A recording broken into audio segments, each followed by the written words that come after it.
వచ్చే ఎన్నికల్లో తెలంగాణలో 90 స్థానాల్లో గెలుస్తామని ధీమా వ్యక్తం చేశారు పీసీసీ చీఫ్ రేవంత్ రెడ్డి.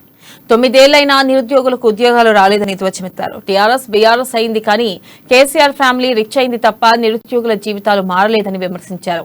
50 లక్షల మంది నిరుద్యోగుల జీవితాలతో ప్రభుత్వం చెలగాట మారుతుందని విమర్శించారు. 10th క్లాస్ ఎగ్జామ్ పేపర్లు బజార్లో దొరుకుతున్నాయన్నారు. టీఎస్పీఎస్సీ దొంగల్ని కాంగ్రెస్ పట్టుకుందని, టీఎస్పీఎస్సీ నిందితులను పట్టుకున్నామని ప్రభుత్వంతో చెబితే రబ్బర్ చెప్పుతో కొట్టాలని పిలుపునిచ్చారు. ఇన్ని కేసుల్లో ఇంకొక కేసు నమోదవుతుంది తప్ప తమ పోరాటం ఆగదన్నారు. పరీక్షలు రాపిస్తే ప్రశ్నాపత్రాలు బజార్లో దొరుకుతున్నాయి.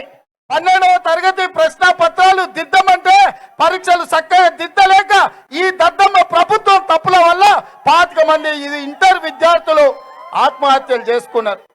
తెలంగాణ పబ్లిక్ సర్వీస్ కమిషన్ లో చదువుకున్న వాళ్ళను, సివిల్ సర్వెంట్లుగా పనిచేసిన వాళ్ళను సభ్యులుగా నియమించాల్సింది పోయి బర్ల కాడిపోయేటోడు, దూడలు కాడిపోయేటోడు, లేకపోతే గోడలెంబడి తిరిగేటోళ్ళని పబ్లిక్ సర్వీస్ కమిషన్ల మెంబర్స్ వేసింది.